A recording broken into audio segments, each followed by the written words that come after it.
नमस्कार मेरे प्यारे दोस्तों, ये आखिरी 30 दिन आपकी एक साल की मेहनत का फैसला करेंगे। आपने एक साल में क्या पढ़ा क्या नहीं, ये आखिरी 30 दिन आप किस तरह से पढ़ते हैं और कितना मेहनत करते हैं ये मायने रखता है। कुछ लोग थक चुके होंगे, कुछ लोग हार चुके होंगे, पर याद रखिए, वक्त से लड़कर जो अपनी तकदीर बदल दे, इंसान वही जो अपनी नसीब बदल दे। कल क्या होगा मत सोचो, क्या पता कल वक्त खुद अपनी तस्वीर बदल दे। मेहनत करने वालों का हर जगह नाम होता है और जो जीत कर निकलते हैं उनके कदमों में आसमान होता है। तो मेरा नाम है विकास कुमार और मैं आपको आज बताऊंगा कि इन आखिरी 30 दिनों में आप किस तरीके से पढ़ें ताकि आप बिहार बोर्ड के एग्जाम में अपने रिजल्ट को बेहतर बना सकें। मुझे पता है कि फिजिक्स के लंबे लंबे डेरिवेशन, केमिस्ट्री के लंबे लंबे रिएक्शन और बायोलॉजी के डायग्राम और मैथ के लंबे लंबे इंटीग्रेशन और डिफरेंशिएशन आपको डरा रहे हैं, पर आपको डरना नहीं है, क्योंकि टॉपर वही बनते हैं जो लड़ना जानते हैं, डरना नहीं। तो मैं आपको आज बताऊंगा कि आप किस तरीके से पढ़े ताकि इन आखिरी 30 दिनों में, 30 दिन ही काफ़ी है आपको टॉपर बनाने के लिए, ये आखिरी 30 दिन आप किस तरीके से पढ़े ताकि बिहार बोर्ड एग्जाम में आपका बेहतर रिजल्ट आ पाए। तो क्या आपके मन में ये सवाल आएगा कि सर आप क्या कुछ बहुत ज़्यादा कुछ बताने वाले हैं या हमको बहुत ज़्यादा मेहनत करना पड़ेगा? तो आपको ज़्यादा मेहनत नहीं करना है, आप अच्छे से सोकर बहुत अच्छे तरीके से आप पढ़ सकते हैं। आपको स्मार्ट स्टडी करना पड़ेगा, हार्ड स्टडी नहीं। मैं आज आपको बताऊंगा कि स्मार्ट स्टडी कैसे कर सकते हैं। यहाँ पे लिखा है 30 दिन में बिहार बोर्ड फतेह। सिर्फ ये 3 काम करो, सिर्फ आपको ये 3 काम करना है और आपका मार्क्स 400 प्लस आएगा। ठीक है, तो आइए देखते हैं कि वो कौन से 3 चीज है जिन पे आपको फोकस करना है। मैं आपको मात्र 3 चीज बताऊंगा, इन 3 चीज पर आप फोकस करके आप अपने रिजल्ट को काफी बेहतर बना सकते हैं। तो आइए देखते हैं कि वह कौन सा 3 चीज है जिस पे आपको फोकस करना है। ठीक है, तो एक कॉल आ गया था, आइए तब हम बात करते हैं कि वह कौन से 3 चीज है जिन पे आपको फोकस करके आप अपने रिजल्ट को काफी बेहतर बना सकते हैं। तो आइए, पहला जो हमारा टॉपिक रहेगा कि क्वेश्चन बैंक का पोस्टमार्टम। आप क्वेश्चन बैंक से ब्रिलियंट का क्वेश्चन बैंक, जिसमें chapter wise previous year question दिया रहता है, ऑब्जेक्टिव और सब्जेक्टिव, आप उस क्वेश्चन बैंक का पोस्टमार्टम करिए। पिछले 10 सालों का सवाल रटना नहीं है बल्कि समझना है। पिछले 10 साल में जो जो सवाल आए हैं आपके बोर्ड परीक्षा में, उसको आप समझिए, उसको आपको समझना है। अगर समझ में आता है तो ठीक है, नहीं समझ में आए कोई बात ना करे रट जाइए। अगर समझ में आए तो सबसे बेहतर है, क्योंकि उसी सवाल को घुमा फिरा करके पूछा जाता है। तो आप अगर उसको समझे रहेंगे तो अगर दूसरे तरीका से ही पूछता है, उसको घुमाता भी है, तो आप उसको बना सकते हैं। लेकिन नहीं समझ में आता है, ज्यादा दिमाग नहीं लगाना है।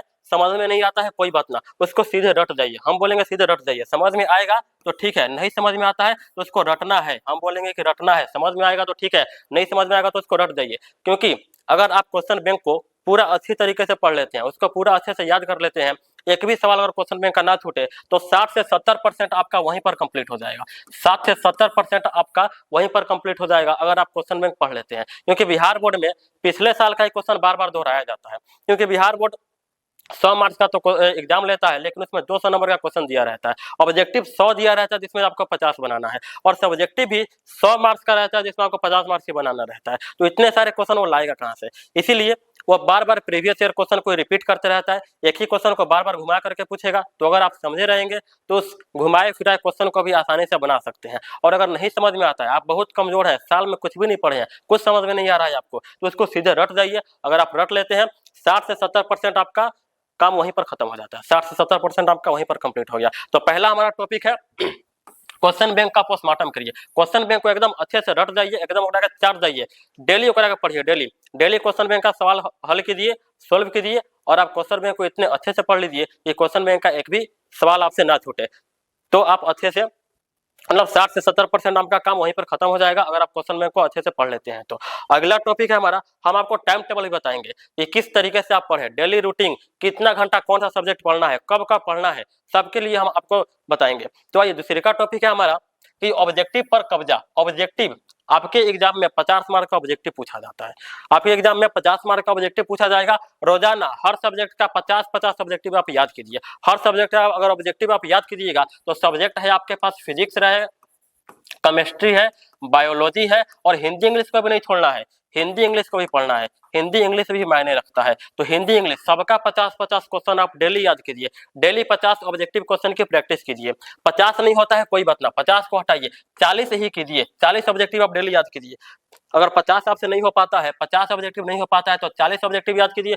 अगर आप डेली हर एक सब्जेक्ट का 40-40 ऑब्जेक्टिव प्रैक्टिस करते हैं तो आपको कितना करना पड़ेगा, आपके पास 6 सब्जेक्ट है तो 4 छक 24, 240 ऑब्जेक्टिव आपको याद करना है। कोई ज्यादा भारी काम नहीं है, ज्यादा हार्ड नहीं है। आप एक दिन में 1 से 1.5 घंटा या फिर 2 घंटा में 240 ऑब्जेक्टिव आराम से याद कर सकते हैं, ठीक है। जब हम पढ़ते थे 1000 से 1500 ऑब्जेक्टिव डेली याद कर लेते थे, तो ये 240 ऑब्जेक्टिव क्या है, आप 240 ऑब्जेक्टिव डेली याद कर सकते हैं। हर सब्जेक्ट का 40-40 ऑब्जेक्टिव रोज याद कीजिए। अगर आप पूरा में पूरा ऑब्जेक्टिव सही कर लेते हैं तब ये आपके मार्क्स को 80% से ऊपर तक लेके जा सकता है, ठीक है। ये आपके मार्क्स को 80% से ऊपर तक पहुंचा सकता है अगर आप ऑब्जेक्टिव पूरा सही कर लेते हैं तो आपका ऑब्जेक्टिव पे पूरा अच्छे से पकड़ होनी चाहिए, ऑब्जेक्टिव पे पकड़ होनी चाहिए, ऑब्जेक्टिव पे कब्जा होना चाहिए। नेक्स्ट टॉपिक है हमारा लिखावट की प्रैक्टिस। लिखिए, सिर्फ पढ़ने से नहीं होगा, एग्जामिनर आपका शकल देख के नंबर नहीं देगा, आपकी कॉपी को देखेगा। बिहार बोर्ड में पढ़ाई के साथ साथ आपका लिखावट, हैंड राइटिंग और आप चीजों को कॉपी में किस तरीके से रिप्रेजेंट कर रहे हैं ये भी काफी मायने रखता है। तो आप हर एक पॉइंट को, हर एक टॉपिक को पॉइंट बना बना करके लिखिए, कहानी की तरह नहीं लिख देना है। कहानी की तरह लगातार ऊपर से नीचे तक लिख दीजिएगा, एग्जामिनर देखेगा नंबर नहीं देगा। पॉइंट बना बना करके या फिर ऐसे एरो दे दे के लिखिए या फिर नंबरिंग देके 1 2 3 ऐसे नंबरिंग दे के लिखिए, बुलेट पॉइंट बना करके लिखिए, स्टार दे के लिखिए, तीर दे के लिखिए, ऐसे डैश दे के लिखिए। अगर आप बढ़िया से चीजों को रिप्रेजेंट करते हैं, आपका हैंड राइटिंग अच्छा है, तब आपका एग्जामिनर आपकी कॉपी को देख के खुश होगा, क्योंकि हजारों कॉपी चेक करना रहता है उसको। आपका कॉपी चेक करेगा, आप चीजों को बढ़िया से रिप्रेजेंट नहीं किया, बढ़िया से लिखे नहीं है, वो देख के क्या करेगा, उसका दिमाग पहले से खराब रहता है, वो काट कोट देगा, अच्छा से नंबर आपको नहीं देगा। तो अगर आप चाहते हैं कि आपका एक भी नंबर ना कटे तो पढ़िए, और पढ़ने के साथ साथ हैंड राइटिंग और अपने रिप्रेजेंटेशन का बहुत बड़ा रोल है। तो रिप्रेजेंटेशन कि आप चीजों को किस तरीके से अपने कॉपी पर रिप्रेजेंट कर रहे हैं, कितना सजा करके आप लिख रहे हैं, ये भी मायने रखता है। मॉडल पेपर हर हफ्ते लिख करके सॉल्व करना है। Bihar board official model paper जारी करता है एग्जाम से पहले, तो उस मॉडल पेपर को आप हल कीजिए। मॉडल पेपर से ज्यादा क्वेश्चन नहीं आते हैं, 1-2 क्वेश्चन आते हैं, लेकिन मॉडल पेपर आपको बताता है कि किस तरीके का एग्जाम का पैटर्न होने वाला है, एग्जाम में क्वेश्चन किस तरीके से आने वाले हैं। तो मॉडल पेपर को हर हफ्ते सॉल्व कीजिए और लिख लिख के सॉल्व कीजिए, जिससे आपकी लिखावट सुधरेगी और आपको रिप्रेजेंट करने का, चीजों को कॉपी में रिप्रेजेंट कैसे करना है इसका आपको हम बता रहे थे कि लिखने की प्रैक्टिस और चीजों को किस तरीके से आपको रिप्रेजेंट करना है ये होना चाहिए। अगर आपको नहीं समझ में आता है तो आप कमेंट कीजिएगा वीडियो के नीचे, हम आपको बता देंगे कि आपको किस तरीके से कॉपी में लिखना है, किस तरीके से हेडिंग बना बना करके और यहाँ पर बुलेट पॉइंट दे दे के या फिर नंबरिंग दे दे के या फिर ऐसे एरो दे दे के आप किस तरीके से लिखेंगे ताकि आपका एग्जामिनर कॉपी देख के खुश हो जाए और आपका नंबर दे, ठीक है। तो आपका तीसरा पॉइंट था लिखने की प्रैक्टिस। तो यहाँ पर हम आपको 3 चीज बताए, अगर तीनों चीज पे आप अच्छे से फोकस कर लेते हैं फिर आपको टॉपर बनने से कोई नहीं रोक सकता।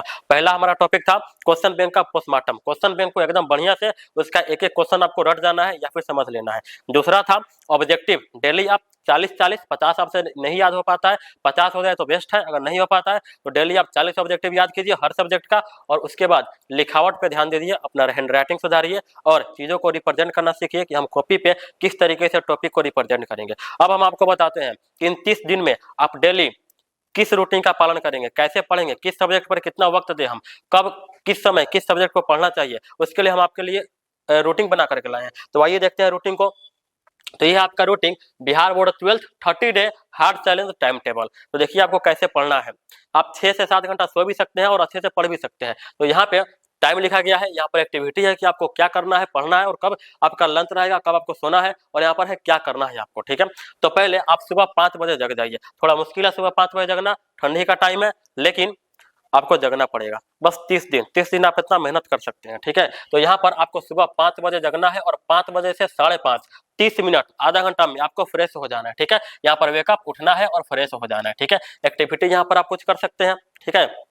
उसके बाद 5:30 से लेकर 7:30 तक 2 घंटा, 5:30 से 7:30 तक the memorising slot. Memorising slot करने का मतलब सुबह का टाइम दिमाग फ्रेश रहता है और आप कोई भी चीज को जब याद करिएगा सुबह के टाइम में तो वह ज्यादा देर तक याद रहता है और जल्दी याद हो जाता है। तो आपको क्या करना है 5:30 से 7:30 2 घंटा बायोलॉजी केमिस्ट्री के रिएक्शन या डेफिनेशन को याद करना है। बायोलॉजी ले लीजिए, जो सब्जेक्ट आपको ज्यादा हार्ड लगता है, अगर बायोलॉजी या केमिस्ट्री या फिर कोई और सब्जेक्ट है जो आपको हार्ड लगता है उसको याद करना है तो आप ले लीजिए उस सब्जेक्ट को सुबह 5:30 से लेकर के 7:30 तक, और बायोलॉजी केमिस्ट्री या फिर कोई और सब्जेक्ट का आप रिएक्शन या उसका डेफिनेशन याद कीजिए। अगर आप केमिस्ट्री लेते हैं तो उसका रिएक्शन याद करना है, और बाकी कोई सब्जेक्ट लेते हैं तो उसका डेफिनेशन परिभाषा को याद करिए, ठीक है। उसके बाद 7:30 से लेकर 8:30 1 घंटा तक, 7:30 से लेकर 8:30 1 घंटा आपका ब्रेक टाइम रहेगा। ब्रेक टाइम इसमें आप खाना वाना खा सकते हैं, फोन से आपको दूर रहना है, फोन नहीं चलाना है। अगले 30 दिन तक सोशल मीडिया मतलब फोन से दूर रहिए, आपको फोन चलाने नहीं है, ना Instagram, Facebook, YouTube short, reels कुछ नहीं देखना है अगले 30 दिनों तक।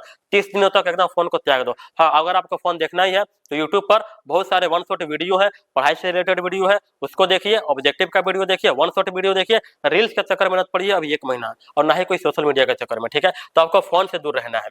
सुबह 1 घंटा आपका ब्रेक टाइम है, आप फोन से दूर रहिए, बाकी आप खाना वाना खा सकते हैं। उसके बाद 8:30 से लेकर के 11:30 तक, ये 3 घंटा 8:30 से लेकर के 11:30 तक डीप स्टडी फिजिक्स या मैथ। आपको यहाँ पर क्या करना है, न्यूमेरिकल सॉल्व करना है और डेरिवेशन की प्रैक्टिस करनी है। अगर आप मैथ, फिजिक्स या फिर कोई और सब्जेक्ट लिए हैं तो उसका डेरिवेशन कीजिए। डेरिवेशन में लंबा डेरिवेशन जो एग्जाम में बार बार पूछा गया है क्वेश्चन बैंक से, उसका 3 से 4 बार लिख कर उसको प्रैक्टिस कीजिए याद करने का, ठीक है।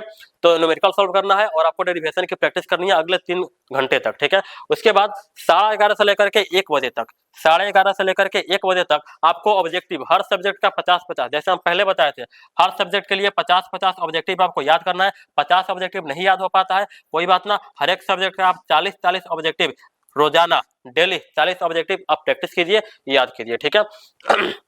11:30 से लेकर के 1 बजे 1.5 घंटा। उसके बाद 1 बजे से लेकर के 2:30 बजे तक, 1 बजे से लेकर के 2:30 बजे तक आपका लंच टाइम रहेगा 1.5 घंटे के लिए। 1 बजे से लेकर के 2:30 बजे तक आपका लंच टाइम है। इस लंच टाइम में आप थोड़ा सा रिलैक्स कर सकते हैं, खाना खा सकते हैं। उसके बाद चाहे अगर नींद आ रहा है माइंड को फ्रेश करने के लिए तो थोड़ा सा नैप, थोड़ा सा आप सो सकते हैं 5-10 मिनट के लिए, ठीक है।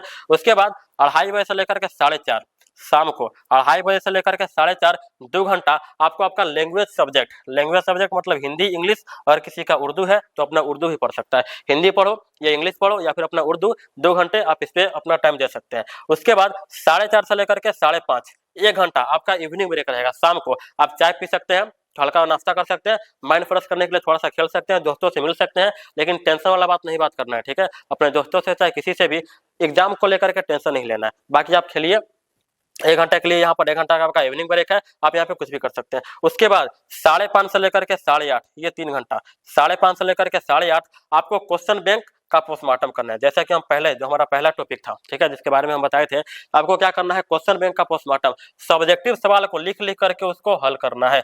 सब्जेक्टिव सवाल है उसको कॉपी पे लिखना है, कॉपी नहीं है पैड पर लिखना है, लिख करके मिटाना है, ठीक है। लिख करके प्रैक्टिस कीजिए। अगर आप लिख कर प्रैक्टिस करते हैं तो आपको जल्दी याद हो जाएगा, ठीक है। उसके बाद 8:30 से लेकर के 9:30, 8:30 से लेकर के 9:30 ये 1 घंटा आपका डिनर टाइम है। डिनर टाइम का एक मतलब आप रात का खाना खा सकते हैं, ठीक है। 1 घंटा आपको खाना खाने में नहीं लग जाएगा, 1 घंटा में आप खाना भी खा सकते हैं और अपना कुछ और काम भी कर सकते हैं, ठीक है।